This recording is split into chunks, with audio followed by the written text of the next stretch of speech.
ইয়াতো আছিল বহাগ, মাঘৰ মেজিৰ উত্তাপ।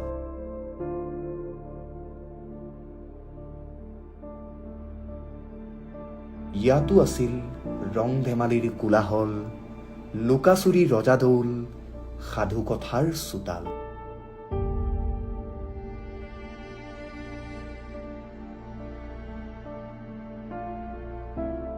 নিচুকনিৰ সুৰত ইয়াতো শান্ত হৈছিল কোলাৰ কেঁচুৱা।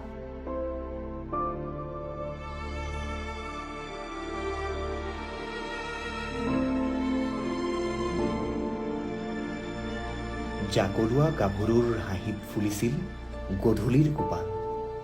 শেৱালি সৰা পদূলিত উঘা চেৰেকি তাঁত বাতি, আই সকলোৰো যে অন্তহীন বাৰ্তালাপ।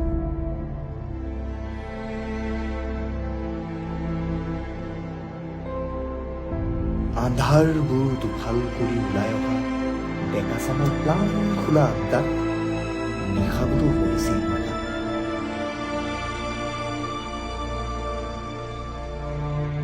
চাইকেলৰ টিলিঙা বজাই ঘৰে ঘৰে গাখীৰ বিলাই যোৱা শান্তিৰাম গাইবলৈ কেতিয়াবাই হেৰায়।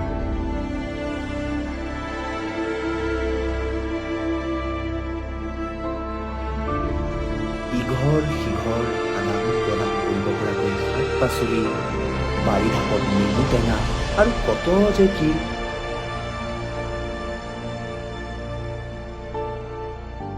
তিচি ফুলৰ পাহি কোনোৱে হাতত, কোনোৱে কাণত গুজি দৌৰি যোৱা সেই যে শিশুজাক এতিয়া বৰ এটা।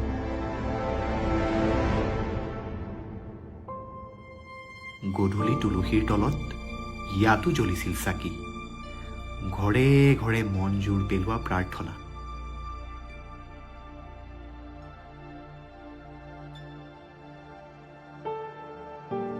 আচলতে এই যে ঘৰবোৰ, বাৰীবোৰ তেওঁলোকৰ নিজা নাছিল। বুকুত হাত থৈ ক'ব পৰাকৈ নিজৰ স্থায়ী ঠিকনাও নাছিল।